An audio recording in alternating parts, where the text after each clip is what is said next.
Vamos para o estudo diário do Tânia, para a data que corresponde a 4 de Sivan.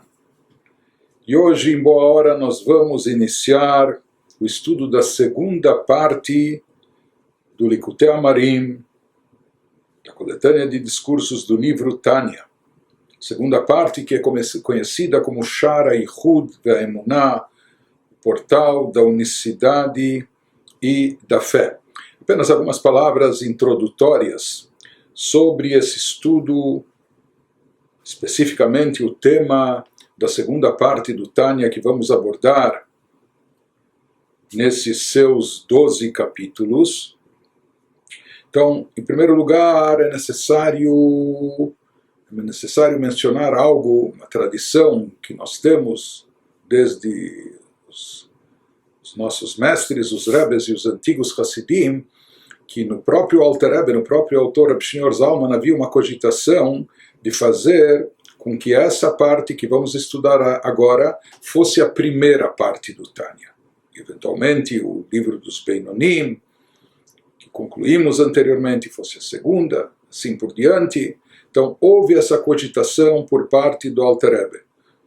E o Alter Rebbe deixou inclusive algumas menções, algumas citações na introdução, no decorrer da obra, deixando indicações disso, porque ele faz algumas referências sobre alguns assuntos, conforme nós vamos explicar adiante, e na realidade são assuntos que já foram tratados anteriormente na primeira parte do Tânia, do Likutei Amarim. Portanto, quando ele escreveu e compilou essa segunda parte, eventualmente ainda havia essa cogitação de que ela servisse como a parte inicial de abertura do Tânia. E o porquê disso?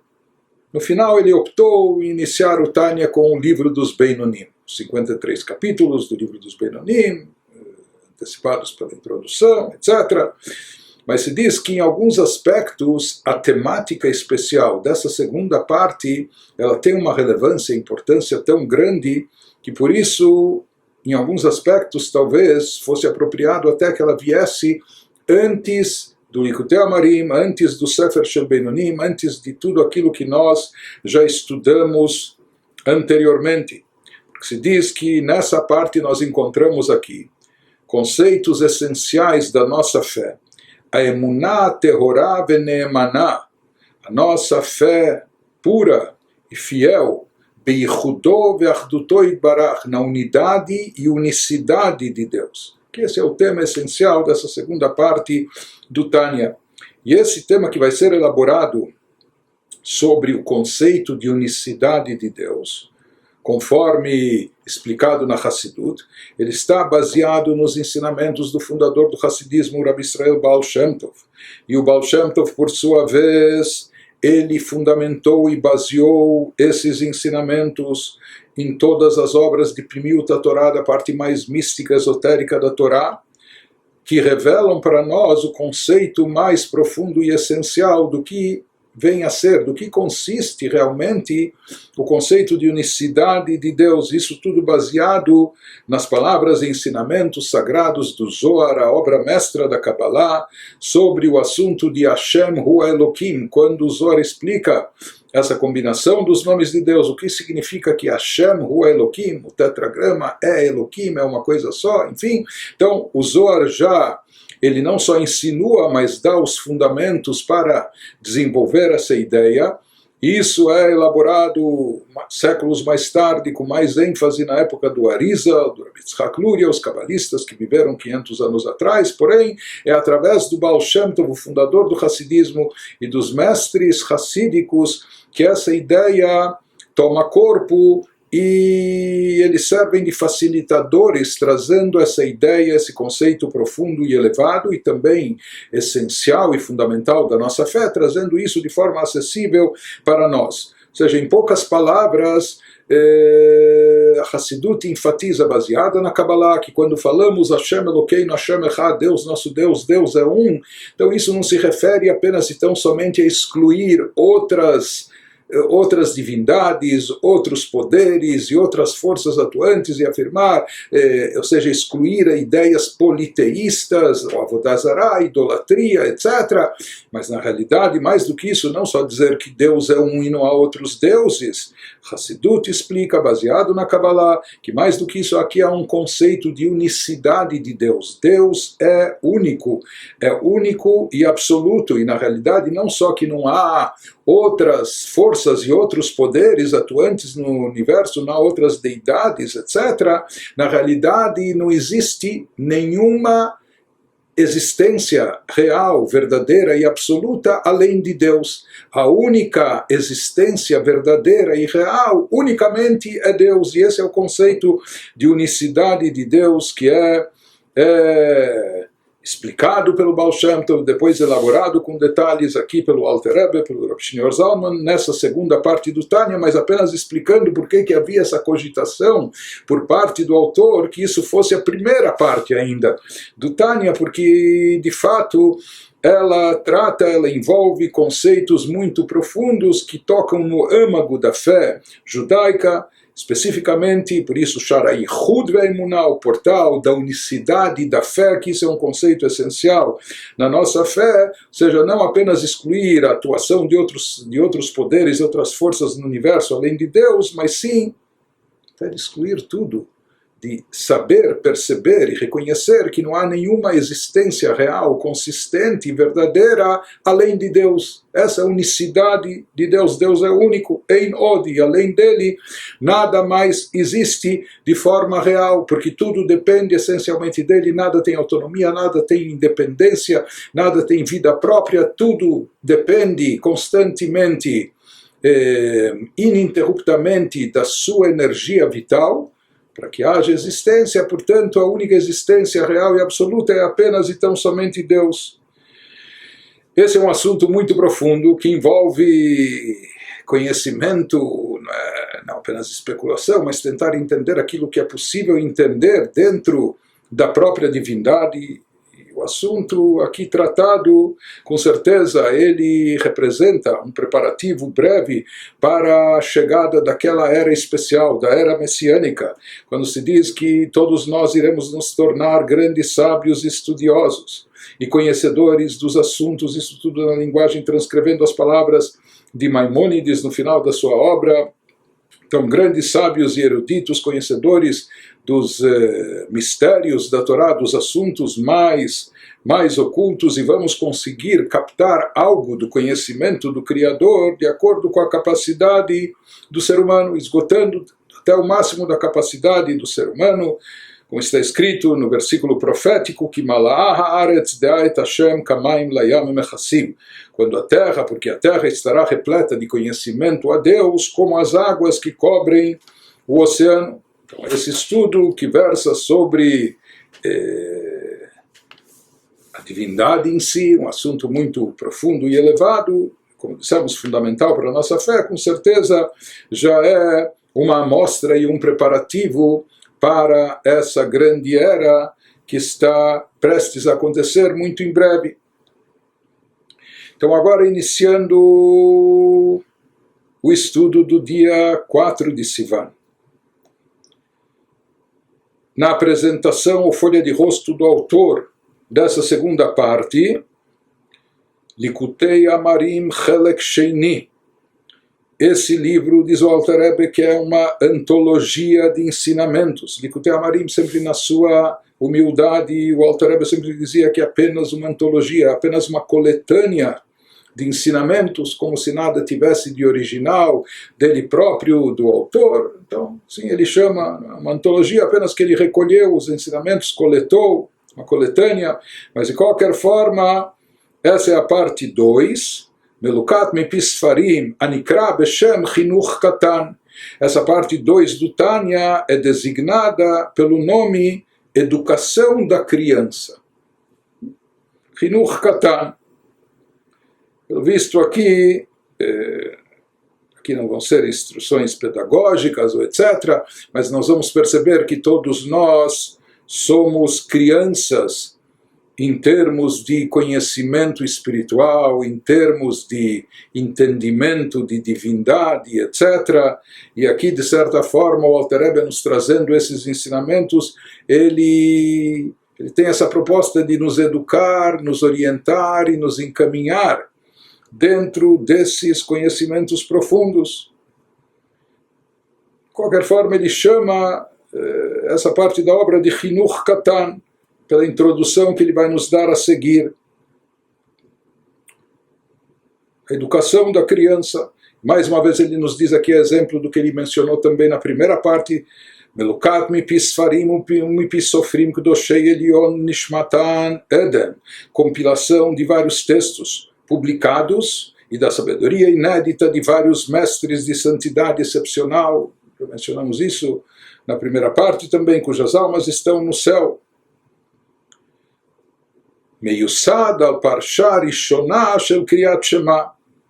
Nos diz o Alter Rebbe que essa parte 2 do Tânia é baseada no primeiro parágrafo do Shema, essencialmente nas duas primeiras linhas da nossa recitação diária do Shema, segundo a explicação do Zohar, segundo os ensinamentos que são transmitidos na obra mestra da Kabbalah, de autoria de Rabbi Shimon Bar Yochai, o Zohar HaKadosh, o sagrado Zohar.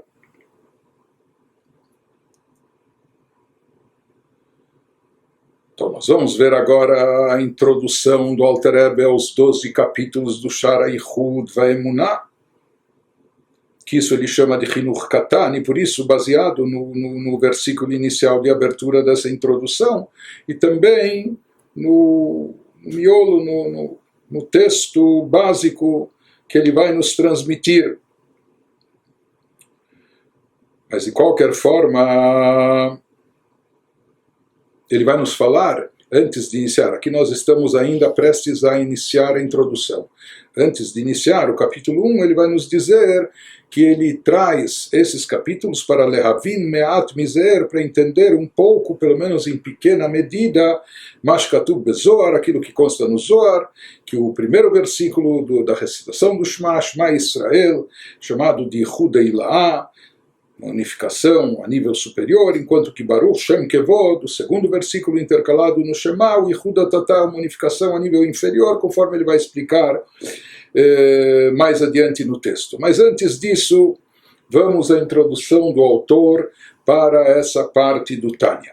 As palavras do Rav Shneur Zalman, Chanoch lanar al pi darko, gam ki askin, lo yasur mimena. Ele inicia, ele abre com um versículo do rei Salomão no livro de Provérbios 22:6, que fala: educa a criança em seu próprio caminho, mesmo quando, e dessa forma, mesmo quando ela envelhecer, não se desviará dele. Um conselho do rei Salomão, mais sábio dos homens, no livro de Provérbios. Educa a criança em seu próprio caminho, ao seu modo, o modo da criança. Dessa forma, mesmo quando ela envelhecer, quando ela crescer e até envelhecer, ela não se desviará dele, desse caminho que ela aprendeu na sua infância. Então, literalmente, esse é o sentido do versículo, essa é a sua mensagem. Mas aqui desse versículo, quando a frase nos diz, educa a criança em seu próprio caminho, no caminho da criança, aparentemente isso já deixa subentendido que se trata aqui de um caminho infantil, de um caminho, de uma abordagem que é boa para uma criança que ainda não tem maturidade suficiente. E daí vai surgir a pergunta e a questão: se esse é um caminho muito básico e elementar, é um método que é bom e serve efetivo para crianças, porque não adianta querer iniciar com as crianças de uma forma muito elevada, que elas não estão capacitadas para isso, não vamos conseguir nada. Diz, temos que iniciar ao seu modo, no seu caminho. Mas se esse é um caminho básico elementar apenas para crianças, então qual a vantagem daquilo que diz o final do versículo, que mesmo quando ele envelhecer, ele não irá se desviar desse caminho? Se é um caminho básico para quem está engatinhando em termos espirituais, então que vantagem existe nisso? No que consiste essa vantagem? Que mesmo quando ele, o indivíduo, envelhecer, ele não vai se desviar desse caminho. Pelo contrário, talvez se esperaria que quanto mais ele crescesse e amadurecesse, ele saísse, largasse esse caminho básico, elementar, e fosse buscar não aquele caminho que lhe apraz, que lhe agrada, o caminho dele, mas sim o caminho da verdade, o caminho ideal, mais correto, mais apropriado. Então essa é uma questão que vai surgir sobre esse versículo.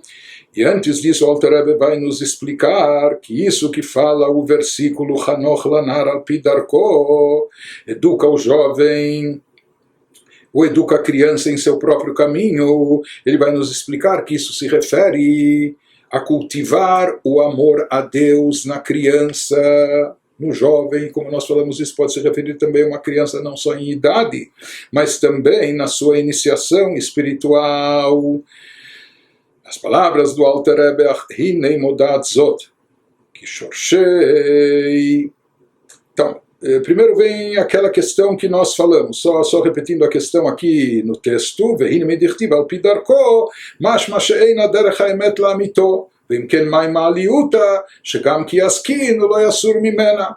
Então, uma vez que está escrito educa a criança em seu próprio caminho, entende-se que esse não é o caminho maduro, não é o caminho ainda ideal da verdade absoluta, mas uma via imperfeita, adequada às capacidades limitadas da criança. Então daí vem aquela pergunta que nós dissemos, sendo assim, que virtude há em mesmo quando ela envelhecer, não se desviará dele? Né? Que virtude e que vantagem há nisso, que ela fica apegada a esse caminho por toda a sua vida? Então começa a nos explicar o Alter Rebbe, primeiro dando uma introdução, né, que parece voltar para um outro assunto, depois ele vai voltar a essa questão.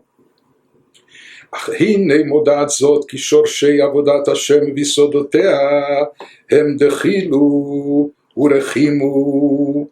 Nos diz, porém, isto é sabido, que as duas raízes e bases do serviço a Deus são o temor e o amor. Esses são os dois fundamentos, as duas bases, né, os dois alicerces para o serviço a Deus. Serviço a Deus envolve, seja o nosso pensamento, seja a nossa fala, seja a nossa ação, todas as expressões da nossa alma. E para que nós pensemos de forma adequada, para que nós falemos de forma correta, para que nós possamos agir da melhor maneira, é necessário aqui haver fundamentos, alicerces sólidos. E ele nos diz que os fundamentos, as raízes do serviço a Deus consistem no quê? No amor e no temor a Deus. Isso ele nos diz, é sabido que as duas raízes e bases do serviço a Deus são o temor e o amor. Ha'ira shoresh ve'yesod lesurmerá ve'ahava levasetov ve'kiyum kol mitzvot aseh deoraita ve'drabanan kmo she'yidba'er bimkomam. Ele nos diz que o amor, começando, o temor é a raiz e base que motiva a pessoa para não transgredir nenhuma proibição, desviar-se do mal, nas palavras de Salmo 34:15, enquanto que o amor é aquilo que leva à obediência dos preceitos positivos, fazer o bem na linguagem dos Salmos, isto é, cumprimento de todos os mandamentos positivos, tanto bíblicos quanto rabínicos, como será explicado mais tarde no lugar apropriado. Vejam bem, como será explicado mais tarde no lugar apropriado, na realidade isso já nos foi explicado na parte 1 do Tânia, no Sefer Shebenonim, seja no capítulo 4, mais tarde no capítulo 41, então isso vai de acordo com aquilo que nós já mencionamos, que havia essa cogitação do Alter Rebbe, originalmente quando ele escreveu o texto de colocar o Shara Yichud Ve'emunah, essa parte ainda como primeira parte, né? Por isso ele faz referência a algumas coisas como se fossem vir mais tarde, serem citadas depois, quando na realidade a gente já estudou, já aprendeu isso na primeira parte. Portanto, a decisão de colocar o Sefer Shebenonim como primeira parte veio depois que já estavam escritos ambos, o Sefer Shebenonim e o Shara Yichud Ve'emunah. E talvez até o Shara Yichud Ve'emunah foi escrito primeiro, depois, na hora da edição final, é que o Alter Rebbe decidiu colocar o Sefer Shebenonim em primeiro lugar, mas mesmo assim ainda fica essa cogitação para nos demonstrar que há para nos indicar que há não só uma lógica em dar prioridade e primazia a essa parte, mas existe também algo de essencial nisso que deve ser recordado, deve ser lembrado. De qualquer forma, nós vimos que o temor a Deus é aquilo que motiva e influi a pessoa para o cumprimento dos preceitos proibitivos, para se abster de fazer o mal, enquanto que o amor é aquilo que incentiva a pessoa, o amor a Deus, aquilo que leva e motiva a pessoa ao cumprimento dos preceitos positivos, que ele faça as coisas e faça isso com sentimento, com entusiasmo, com vibração. E aqui ele nos traz um parênteses técnico, o mitzvah tachinuch gam ken b'mitzvot aseh, como shenidber be'orach chaim, siman shimem gimel. Ele nos diz o mandamento de instruir a criança no cumprimento dos preceitos, porque na realidade uma criança abaixo de bar mitzvah, de bat mitzvah, abaixo de 12, 13 anos, meninas 12, meninos 13 anos, ela está isenta da obrigatoriedade do cumprimento dos preceitos. Porém, mesmo nessa idade, enquanto ela é criança, a partir de uma certa idade, quando ela já tem alguma compreensão, 6, 7 anos ou mais, há uma mitzvah de chinuch, de educação e treinamento da criança para o futuro cumprimento e observância das mitzvot. Isso recai sobre os pais. Ele nos diz que o mandamento de instruir a criança no cumprimento dos preceitos se aplica também a mandamentos positivos, ou seja, que pais, não apenas que eles devem abster as crianças, devem evitar com que as crianças transgridam proibições, mesmo que elas são ainda crianças, não é? Evitar que a criança, não, é claro, não só que ele não dê para a criança algo que é proibitivo comer, que não é kasher, mas se ele vê a criança fazendo algo de errado no Shabbat, ou kasher, etc., procurar abstê-la disso, mesmo que ela ainda não tenha toda a obrigatoriedade. Mas não só abster-se das proibições, ele nos diz que esse preceito ele se aplica também a mandamentos positivos, como consta no Tur Shulchan Aruch, Orach Chaim, capítulo 343. Ou seja, uma criança, quando ela já sabe recitar as bênçãos, ou Birkat Hamazon, a bênção depois das refeições, etc., preceitos positivos, então pais já devem treiná-las e instruí-las nesse sentido. Uma vez que o amor a Deus é a base e fundamento de todos os preceitos positivos, portanto, aqui o Alter Rebbe ele está nos transmitindo também essa ideia. Se nós temos que educar e treinar as crianças, mesmo quando elas ainda não têm obrigatoriedade do cumprimento, observância das mitzvot, quando estão abaixo de bar bat mitzvah, mas se a gente deve orientar as crianças para cumprir as mitzvot, e não só se abster das proibições, mas cumprir os preceitos, de que forma se cumpre os preceitos? Nós vimos que a base e o fundamento da observância dos preceitos é o amor a Deus, do cumprimento dos preceitos positivos é o amor a Deus. Em outras palavras, nós devemos iniciar as crianças no amor a Deus, mesmo antes do seu bar mitzvah, quando elas estão ainda em idade de chinuch, de educação, ainda precocemente, antes da maioridade legal ou judaica, já devemos instruí-las, já devemos orientá-las e iniciá-las também no amor a Deus, para que isso motive a observância delas das mitzvot. Em seguida, o Alter Rebbe vai nos explicar que existem 2 níveis de Ahavat Hashem. Nós já vimos que há diversos níveis, não é? Mas aqui ele nos fala de 2 níveis básicos e essenciais. Um desses níveis de amor a Deus está relacionado com o nível da criança, enquanto que o segundo é mais elevado. E não só mais elevado, bem mais elevado, como nós vamos ver. Então, daqui a gente já pode entender que aquilo que diz o versículo em Provérbios, Hanoch lanar al pi darko, educa a criança em seu próprio caminho. Isso se refere a quê? Aquele tipo de amor a Deus. Educar significa prepará-lo para o cumprimento das mitzvot, ou preparar a criança para a observância dos preceitos. Para que haja observância adequada dos preceitos, é necessário que haja amor a Deus, que motive essa observância. Portanto, mesmo uma criança já deve ser treinada e educada, iniciada no amor a Deus. Mas que tipo de amor a Deus a gente deve instruir e cultivar na criança? Aquele tipo de amor que é acessível ao seu nível, à sua capacidade. Mas nós vamos ver que esse tipo de amor, que que teoricamente é o básico, elementar, vamos chamar de infantil, mas é aquilo que a criança pode captar. No final das contas, nesse amor existe uma virtude, uma qualidade que fica para sempre, que é bom que permaneça para sempre, a tal ponto que mesmo quando envelhecer, ele não vai se desviar desse caminho, desse amor, e nós vamos ver que existe uma vantagem nisso. Por enquanto ele nos diz que nesses dois níveis de amor que ele vai nos expor a seguir, existe aquele tipo de amor que é o amor da criança, que isso é como um treino, como uma educação ainda, porque educar de certa forma também é treinar, acostumar a criança a fazer as coisas boas e as coisas certas. Depois existe o segundo tipo de ahavá, de amor, que incide sobre a pessoa que já é, por assim dizer, maior de idade, ou depois dos 13 anos, quando se fala que a própria criança deixa de ser criança, ela já começa a ter um cérebro expandido, uma capacidade intelectual maior. E da mesma forma, ele nos diz que no serviço a Deus também existe, em consequência desses dois tipos de amores, também há dois tipos de serviço a Deus. Existe um tipo de serviço a Deus que nos livros espirituais é dito, ou seja, na prática pode estar se fazendo a mesma coisa, mas qual o nível e intensidade de emoção e sentimento envolvido? Então existe aquele tipo de amor que é chamado ainda Bibchinat Katnut, que é como um amor pequenininho, como se fosse um amor ainda de criança, como infantil. Então tem pessoas que conseguem despertar em termos de sentimentos de amor a Deus, ainda é uma coisa muito restrita. Existe aquele tipo de amor que é mais grandioso, que por isso é chamado então o serviço espiritual da pessoa, que ele serve com gadlut, com uma grandeza maior.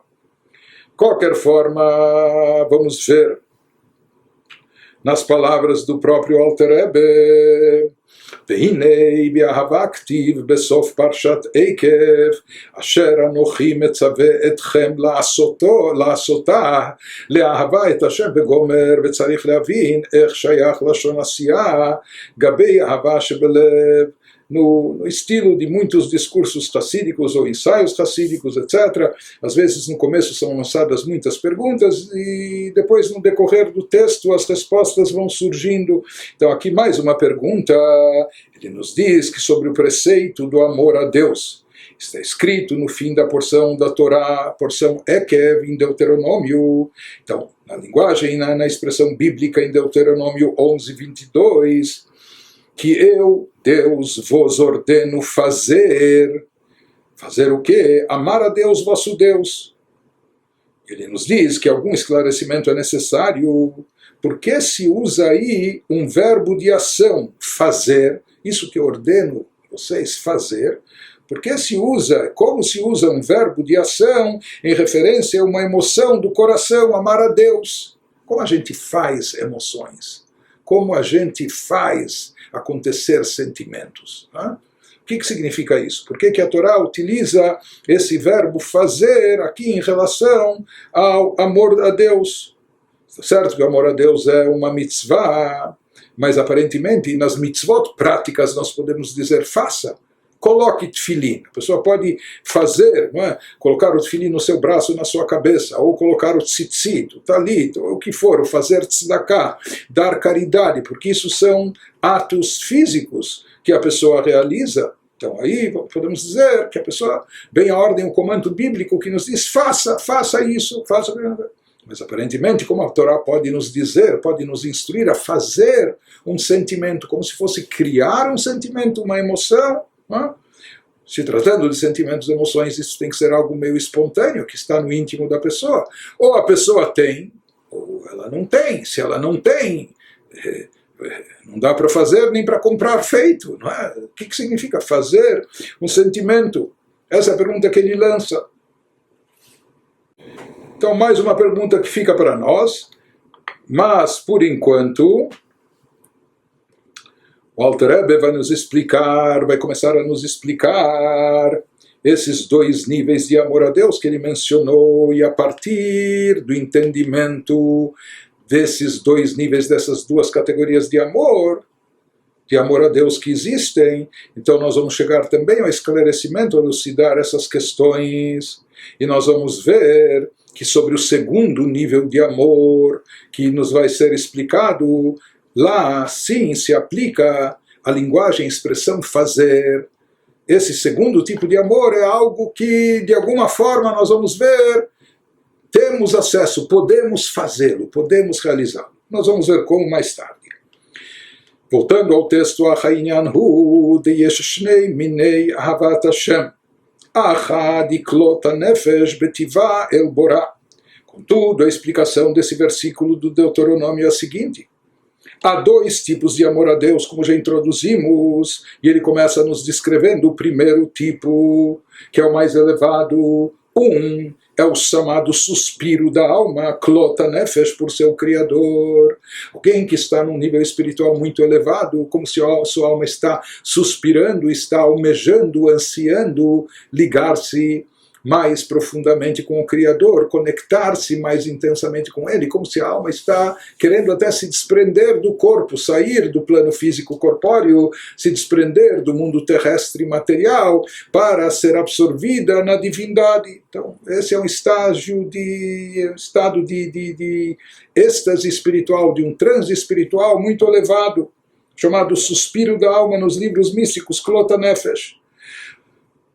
Ou seja, quando uma pessoa sente esse amor tão intenso a Deus por seu Criador, que é natural na alma, ele nos diz, isso na realidade, esse tipo de amor é natural na alma, só que na maioria das pessoas isso não se manifesta. Isso não vem à tona porque há bloqueios, porque há cascas, camadas, crostas físicas, grosseiras, materialistas que reprimem esse sentimento e não dão margem à sua manifestação.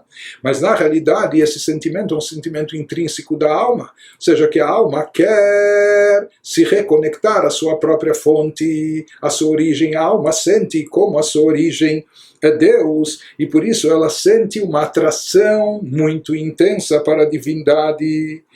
Nos diz que esse tipo de amor é natural na alma e não algo adquirido por meio de meditação. Ou seja, esse é um sentimento intrínseco forte e essencial que está presente na alma.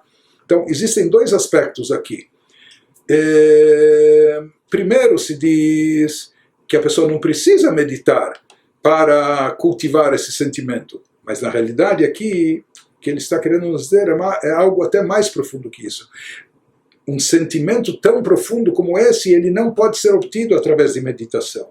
A pessoa meditando, refletindo, pensando, contemplando, ela pode chegar a muita coisa e despertar sentimentos sublimes, mas um sentimento tão forte e intenso como esse, que a alma sente divindade de uma forma tão profunda e sente essa atração por divindade querendo se incorporar na própria essência divina, então isso não é algo que vem em consequência ou derivado de meditação, porque isso é algo muito poderoso, muito forte.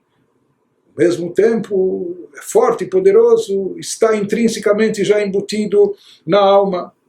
Então, ele nos diz que isso faz parte da natureza da alma, que a alma possui esse amor ao Criador, a ponto de Klota Nefesh, a ponto de querer até se desprender do corpo, do mundo físico, e ser absorvida na essência divina. Então, um amor tão intenso com esse, isso não se faz, não pode ser feito, não pode ser produzido, não pode ser criado, elaborado, nem através de meditação, nem de reflexão, nem de contemplação, que seriam as formas de fazer, entre aspas, fazer acontecer, de fazer surgir um sentimento, uma emoção. Mas ele nos diz, esse sentimento é tão profundo, tão intenso, tão elevado, que não está no alcance nosso fazê-lo, nem através de meditação, nem contemplação, nem estudo, nada. Mas por outro lado, ele nos diz que esse sentimento já está presente dentro de nós. Ele está presente de forma natural na alma divina. Apenas o que é necessário, apenas entre aspas, o que é necessário é apenas revelar esse amor estrondoroso que existe na alma, na natureza da alma. Esse amor essencial que está presente nela, é necessário dar margem a ele, dar vazão, permitir que ele se manifeste, etc. Como se faz com que esse amor se manifeste? Se ele já está presente, aparentemente deveria ser uma nós temos alma, então como consequência natural a gente já deveria sentir esse amor. Se esse amor está presente na alma, somos portadores dessa alma sagrada. Por que ele não se manifesta?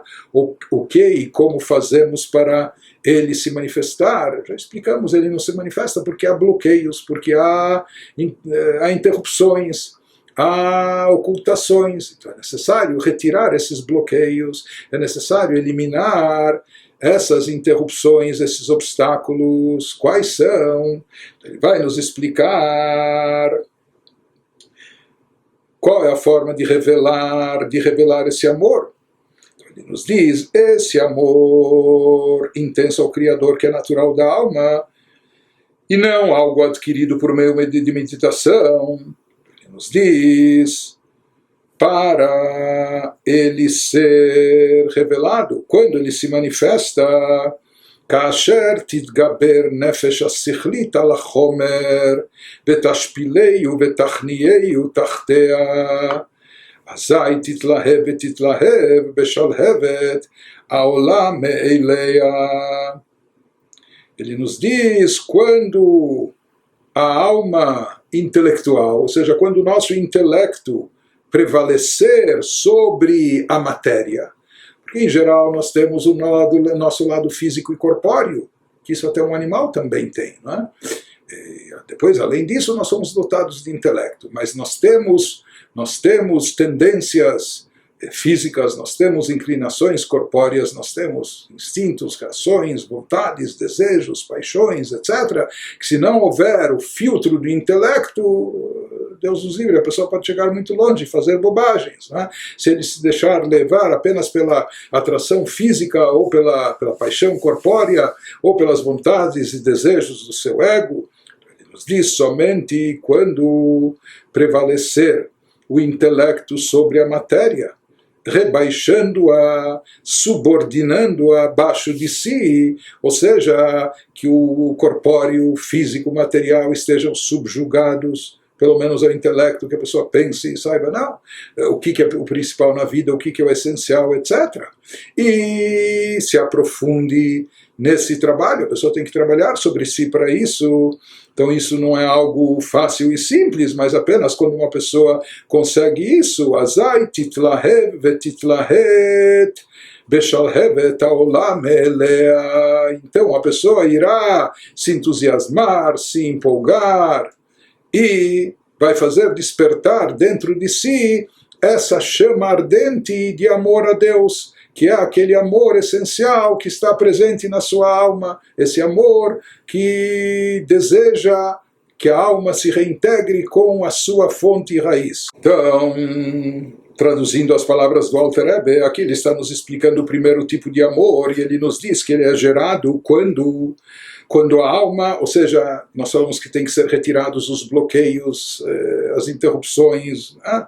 Como isso ocorre quando a alma intelectual, ou seja, o intelecto da pessoa supera a percepção e o fascínio dos sentidos físicos. Muitas vezes nós ficamos deslumbrados apenas com os prazeres físicos e as ambições materiais.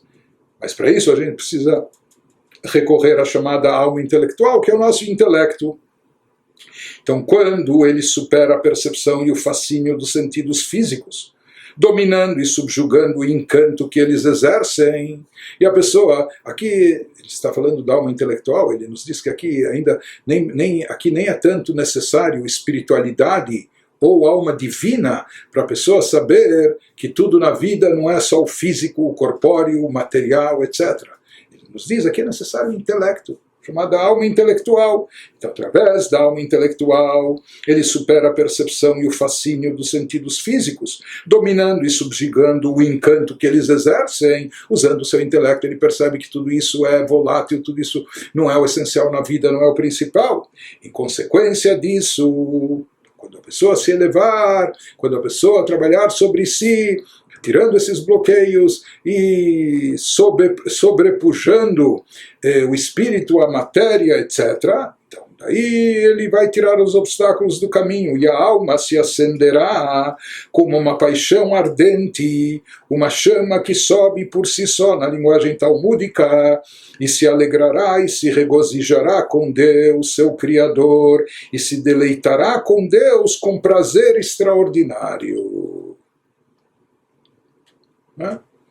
Então ele nos diz que quando a pessoa consegue subjugar a matéria, aqui nós vemos aquilo que é trazido muito nos livros, que no coração ou no íntimo da pessoa não cabem as duas coisas, principalmente duas coisas antagônicas. Se a pessoa estiver imersa só nos assuntos físicos e materiais, não haverá lugar para a espiritualidade, para a elevação, para a divindade dentro de si.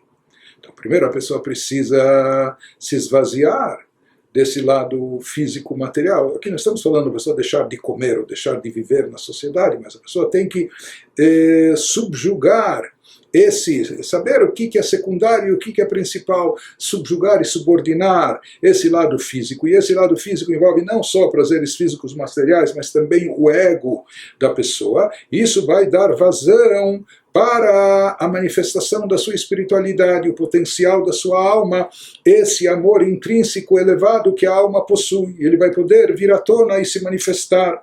Então ele vai arder como uma chama que se eleva por si só. Então, como nós falamos, aí não vai ser necessário nem meditação, nem reflexão para despertar, para criar ou para cultivar esse amor, porque esse amor já está lá. Tem que se tirar só os bloqueios e os obstáculos, não é? Esse amor já é intrínseco, é natural da própria alma, apenas que o materialismo do mundo, o lado físico corpóreo da pessoa, encobre sobre esse amor, sobre sua espiritualidade. Então a pessoa tem que descascar isso, retirar esses encobrimentos para que eles deixem de ocultar. Então vem à tona esse amor com toda a força e toda a intensidade, ele se manifesta. E nesse instante, como ele diz, Vetagel vetismach ba'Hashem osea vetitanega l'Hashem tanug nifla. Então, como ele nos diz, nesse momento ele se deleitará com Deus, com prazer extraordinário. Esse amor, a alma sabe muito bem das coisas, e não é só algo intuitivo, ela sabe que a fonte da vida, e na verdade de todos os prazeres é a divindade, e que o prazer da espiritualidade, o prazer da conexão com o divino, não só que vale mais do que todos os prazeres mundanos, físicos, terrestres, materiais, é outra dimensão, outra coisa. Ele nos diz alguém que sente e vivencia esse amor a Deus. Então essa pessoa também ele se deleitará com Deus, isso trará a ela imenso prazer, com um prazer extraordinário, um prazer incalculável, incomparável a todos os prazeres terrestres que nós conhecemos, todos os prazeres mundanos. Então esse tipo de amor é um amor não só muito intenso, mas muito elevado, e que também envolve uma grande alegria da proximidade, da conexão com Deus, né? E também um prazer, um regozijo imenso. Isso é uma coisa sublime, elevadíssima. Por isso nos diz o Alter Rebbe, será que isso é para qualquer um? Não é tão simples.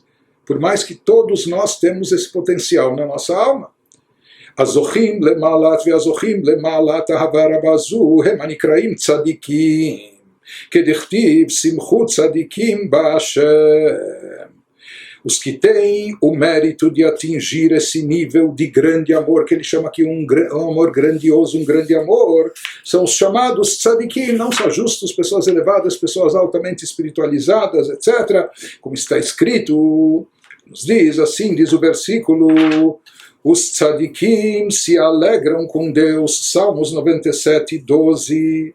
Então, os tzadikim, de fato, se alegram com Deus, ou seja, por que eles se alegram? Porque eles captam esse prazer que é derivado desse amor intenso. Mas quem consegue trazer à tona e revelar esse amor intenso? Essas pessoas que trabalharam sobre si, que retiraram os encobrimentos corpóreos, os obstáculos terrestres, a obsessão pelo mundo materialista e assim por diante, e conseguiram dar vazão à sua espiritualidade. Isso exige muito trabalho. Pessoa trabalhar sobre si, isso é o que fazem os chamados tzadikim. Então, nos tzadikim está presente esse grande amor, esse primeiro tipo de amor que ele nos descreve aqui. Esse amor vem com intensa alegria e deleite e prazer em Deus. Em termos realistas, já nos esclarece o Alter Rebbe, na sequência, Achlok Kol Adam.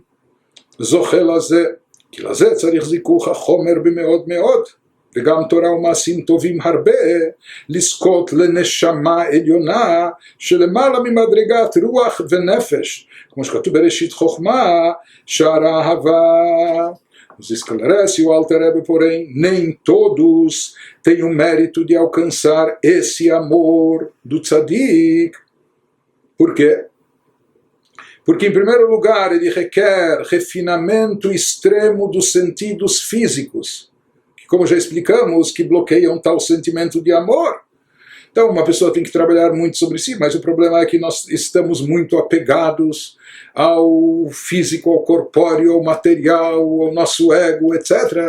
E não é fácil se desprender de tudo isso, realisticamente falando. Então, por isso ele nos diz, porque não são todas as pessoas que conseguem trazer à tona e manifestar esse amor, porque ele exige um refinamento extremo dos sentidos físicos e também muita Torá e boas ações. A pessoa tem que estudar muita Torá, cumprir muitas mitzvot, realizar muito boas ações que trazem energia divina sublime à consciência. E somente dessa forma, quando ele retirar os obstáculos de ordem física, corpórea e material, e quando ele cultivar muita Torá, mitzvot, boas ações, somente então, para que ele se mereça chegar à consciência mais elevada da Neshama. Somente então uma pessoa que está desenvolvendo, trabalhando sobre si de tal maneira, seja se afastando do mal, retirando os seus vínculos, agarras, ao materialismo, ao corpóreo, somente ao físico, etc. Ele vai fazer tudo isso no que é necessário, vital, mas sem colocar isso como algo prioritário na sua vida. E por outro lado, ao mesmo tempo, ele vai estar cultivando Torá, mitzvot, boas ações, etc. Então ele nos diz, através disso, ele vai chegar, vai despertar, vai chegar à consciência mais elevada da Neshama. Nós já vimos que existem 3 níveis básicos de espiritualidade na alma, e eles são chamados pelos nomes de baixo para cima, em importância e em potencial, Nefesh, Ruach e Neshama. Dos 3 que se fazem presentes, podem se fazer presentes na pessoa, existem 2 níveis transcendentais mais elevados, mas não é o caso agora. Desses 3 níveis básicos, o mais elevado de todos é Neshama. Então, se diz uma pessoa que trabalhou sobre si como tzadik, ele consegue trazer à tona, ele consegue fazer com que se manifeste, mereça chegar à consciência mais elevada da Neshama, a qual está acima dos níveis mais baixos de consciência de Ruach e Nefesh. A maioria das outras pessoas tem presente de si na espiritualidade apenas ou o nível básico elementar Nefesh, ou um nível acima disso Ruach. Os tzadikim chegam a revelar e manifestar dentro de si o potencial de Neshama, do nível mais elevado. Conforme explicado no livro, na obra mística Reshit Chokhmah, no portal de amor, lá ele explica que o amor mais elevado deve vir da consciência da Neshama. Então aqui ele nos explicou esse primeiro tipo de amor, o grande amor, um amor grandioso, mas que ele se faz presente quem permite que ele se manifeste, que são na prática os tzadikim, e que para isso, para ele se manifestar e se revelar, é necessário a pessoa trabalhar sobre si, a pessoa retirar os bloqueios e impedimentos da espiritualidade e cultivar a espiritualidade. No momento que ela tirou os obstáculos, esse amor vai se manifestar naturalmente, instantaneamente, espontaneamente, porque ele é intrínseco natural da alma. Mas para isso é necessário esse trabalho espiritual de alto nível. E não é todo mundo que consegue realizar isso. A partir de agora, o Alter Rebbe começa a nos explicar o segundo tipo de amor, que está abaixo desse inicial que mencionamos. והשנית היא אהבה שכל אדם יוכל להגיע אליה כשיתבונן היטב מעומקא דליבה בדברים המעוררים את אהבה להשם בלב כל ישראל. No que consiste esse segundo tipo de amor a Deus? Diz o Alter Rebbe, um amor que todos podem alcançar.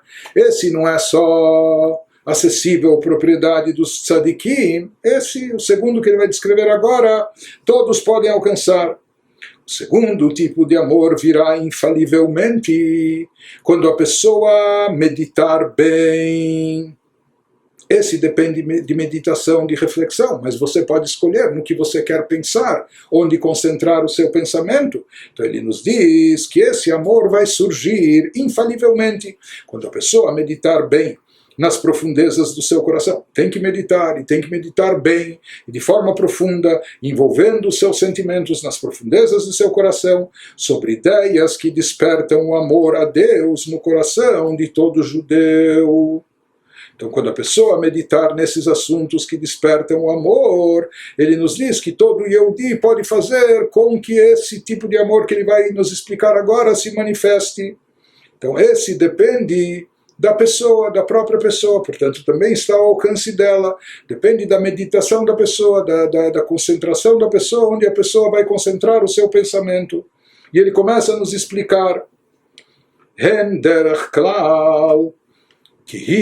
כי הוא חיינו ממש, וכאשר האדם אוהב את נפשו וחייו, כן יאהב את השם, כאשר יתבונן וישים את ליבו, כי השם הוא נפשו האמיתית וחייו ממש, כמו שכתוב בזוהר על פסוק, נפשי הביתיך וגומר.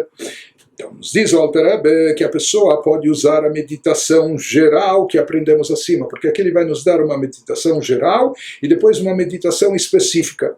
Ele começa nos falando da meditação geral, na verdade, ele não menciona isso aqui explicitamente, mas essa meditação nós já aprendemos na primeira parte do Tânia, capítulo 44.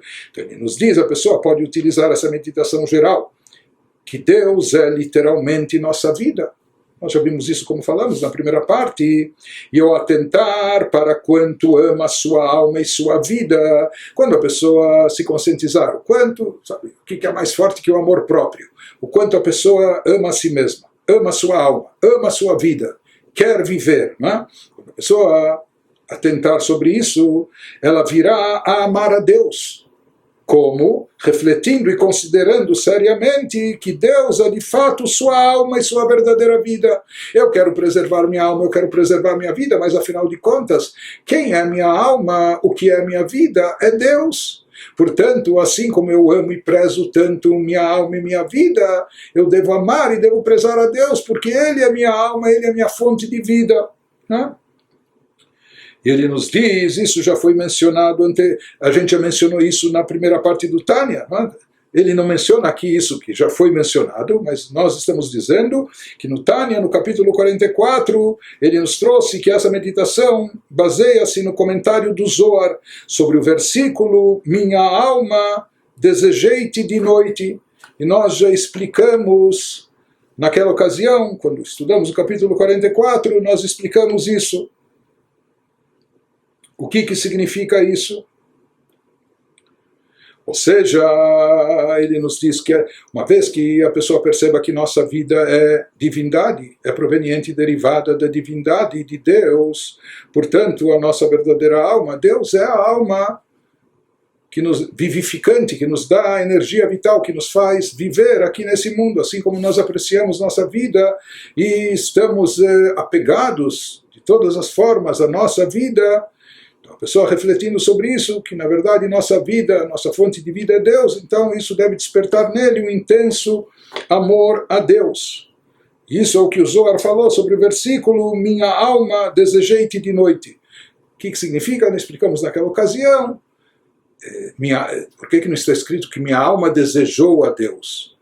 O Zohar explica que significa minha alma, desejei-te de noite. Minha alma se refere a Deus. Quando a pessoa percebe e toma consciência de que Deus é minha alma, então desejei-te, isso me faz desejá-lo, amá-lo, apreciá-lo, assim como eu aprecio, amo a minha própria vida. Isso nós explicamos detalhadamente, extensamente, na primeira parte do Tânia, no capítulo 44, como nós dissemos. Então, assim como uma pessoa que está enfraquecida, ou está debilitada, ou está faminta, ela quer recuperar a sua vitalidade, ela quer viver, quer sobreviver, está apegada à vida, da mesma forma, a gente tem que ter essa vontade, esse amor, de querer essa proximidade a Deus, quando a gente reflete e percebe que Deus é a fonte da nossa vida, da nossa existência. Então essa é a meditação geral, que a pessoa pode refletir e deve refletir para criar esse amor, cultivar esse amor dentro de si. Esse segundo amor que ele está nos explicando agora, que é derivado da meditação. E agora ele vai nos dizer de forma mais detalhada no que consiste, e até agora ele falou de forma geral. Agora de forma mais detalhada, והן דרך פרט, שכשיבין וישכיל בגדולתו של מלך מלכי המלכים הקדוש ברוך הוא דרך פרטית, כאשר יוכל שאת בשכלו ומה שלמעלה משכלו. Então ele nos diz que a pessoa também pode praticar a meditação detalhada, e essa meditação detalhada também nos foi explicada na primeira parte do Tânia, dos capítulos 46 até 49. Ela consiste no que? Resumidamente aqui, refletir e ponderar minuciosamente sobre a grandeza do Santíssimo Bendito seja, o Rei e Rei dos Reis, empregando toda a capacidade da sua mente, que a pessoa use todo o potencial da sua mente e também transcendendo o seu intelecto, ao perceber suas limitações. Existe aquilo que a pessoa entende com sua mente, e existe aquilo que a pessoa entende que ela não pode entender. A pessoa percebe que isso é algo suprarracional, que está acima da capacidade da sua mente, é algo ligado ao infinito, ao intelecto, mas também é uma forma de apreender, de captar algo. Ele nos diz, quando a pessoa meditar de forma mais minuciosa sobre a grandeza de Deus, em tudo aquilo que ela é capaz de meditar e etc., conforme comporta o seu intelecto, depois que a pessoa estiver consciente da grandeza de Deus, ela segue a sua meditação, ela prossegue meditando, ואחר כך התבונן באהבת השם הגדולה ונפלאה אלינו, לרד למצרים ערוות הארץ, להוציא נשמותינו מכור הברזל, שהוא הסטרא אחרא רחמנא ליצלן, לקרבנו אליו ולדופקא בשמו ממש, והוא ושמו אחד. Depois que a pessoa meditou sobre a grandeza de Deus, que ela vá também contemplar no amor grande e maravilhoso que Deus nos tem demonstrado. Deus, apesar e com toda a sua grandeza, Ele se interessa por nós e desce até nós o amor grande e maravilhoso que Deus nos tem demonstrado ao longo da história, em como, apesar da sua grandeza, Ele se rebaixou e desceu ao Egito, que é chamado na Bíblia em Gênesis 42:9 a depravação da terra, o lugar mais imoral. Ele desceu para tirar nossas almas do cadinho de ferro, que é uma expressão usada em Deuteronômio 4:20, e que isso simbolicamente faz alusão a Sitra Achra, ao lado oposto à santidade. Deus nos guarde, Deus nos proteja, ou seja, que nós estávamos imersos na Sitra Achra, no outro lado, no campo oposto a Kedushá, a santidade, no lugar mais depravado da terra, do mundo, e Deus, na sua bondade, desce até nós naquele estado, naquela situação, naquela sarjeta espiritual que a gente se encontrava. Deus desce até nós, por assim dizer, nos estende a mão, nos faz milagres e maravilhas e produz o êxodo, a redenção, a saída do Egito. E por que Ele faz tudo isso? A fim de nos aproximar dEle por meio da entrega da Torá, permitindo que nos liguemos literalmente à Torá. Ou seja, depois da saída do Egito, que o objetivo não era apenas a libertação física, mas chegar a algo também mais elevado em termos espirituais. Por isso, 7 semanas depois do Êxodo, nós chegamos no Monte Sinai para receber a Torá. Se diz que através da Torá nós nos ligamos a Deus. Através disso que nós nos liguemos literalmente à Torá, uma vez que nós sabemos, é sabido que sendo que cada palavra dela da Torá é seu nome, é um nome divino. E assim, então, quando nós lemos e estudamos a Torá, quando nós nos unificamos com a Torá, nós estamos unificados com o nome de Deus. E é sabido, e assim nos ligamos a Ele, que por tabela, dessa forma, nós estamos ligados a Ele mesmo. Pois Deus e seu nome são uma coisa só. Deus e seu nome são uma coisa só. Se toda a Torá são nomes de Deus, quando nós nos ligamos à Torá, estamos ligados ao nome de Deus, estamos ligados ao próprio Deus, a essência divina. Isso ele nos diz, isso ocorreu, ou seja, Deus deixou, com toda a sua grandeza, ele deixa as alturas celestiais para vir tratar de nós naquele estado degradante que estávamos no lugar mais depravado da terra, e ele nos retira de lá e nos aproxima do Monte Sinai e nos faz receber a Torá, para que possamos nos vincular ao seu nome, a sua essência, a ele próprio. Dehainu, em outras palavras, Sheromemanu mitachlit ashiflut ve'atumah letachlit akdusha ugdulato itbarach shein laketz vetachlit. O que significa, então, em outras palavras, que ele nos elevou da mais absoluta depravação e impureza. Nós estávamos no nível mais baixo e inferior possível, e de lá Deus nos elevou até o mais elevado, até o mais alto, para a sua mais absoluta santidade e grandeza, que não tem fim nem limite. E quem estudou já a primeira parte do Tânia vai se lembrar desses capítulos 46 até 49, que essa era a meditação sugerida nesses capítulos para despertar, estimular a manifestação ou a criação, cultivar o amor a Deus dentro de nós através da meditação. Então ele nos diz que como fruto dessa meditação, como consequência dela, Azai, como já estudamos na primeira parte, Azai kemaim apanim lepanim, titorer ahava belev kol maskil, ומתבונן בעניין זה בעומקא דליבה, לאהוב את השם אהבה עזה ולדבוק בו בלב ונפש, כמו שהתבאר במקומה באריכות.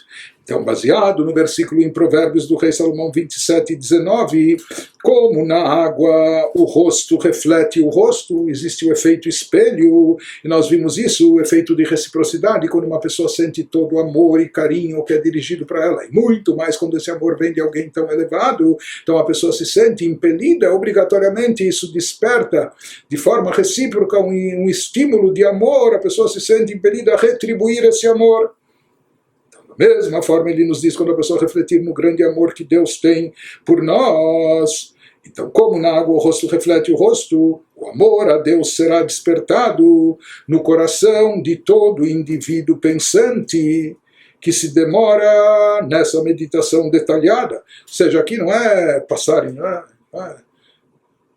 pensar 30 segundos sobre o assunto, ele diz não, de fato aqui se exige um pensamento, que a pessoa se demore, se prenda nesse pensamento, nessa meditação detalhada com minúcias. Mas quando a pessoa se fixar nisso, se concentrar nisso, nas profundezas do seu coração, ele nos diz, como consequência, isso levará a amar intensamente a Deus. Isso vai levar a pessoa a amar intensamente a Deus e ligar-se a Ele com coração e alma, como será explicado extensamente no lugar apropriado, e como nós já falamos, isso já foi explicado na primeira parte do Tânia. Quer dizer, isso era essa citação como a priori de algo que eventualmente será mencionado mais tarde, ainda do momento em que o Alter Rebbe ainda considerava colocar o Shara Yichud, que estamos estudando agora, como primeira parte do livro. Mas como nós já falamos, isso já foi explicado entre os capítulos 46 e 49 do Sefer Shel Beinonim. Esse amor que vem, o chamado amor recíproco, que vem em função da meditação da pessoa, quando a pessoa se concentra, fixa o foco da sua mente nessas ideias, na grandeza de Deus, como Deus sai da sua grandeza, apesar de toda a sua grandeza, ele desce até nós, na nossa situação rebaixada, inferior, e nos tira desse lado baixo espiritual que nós nos encontramos. Então, tudo isso desperta na pessoa, inevitavelmente ou naturalmente isso vai despertar na pessoa um sentimento recíproco de amor a Deus. E nisso consiste o segundo tipo de amor, que esse sim é feito, dá para fazê-lo. Como fazemos? Através de meditação, através de reflexão, através de pensamento.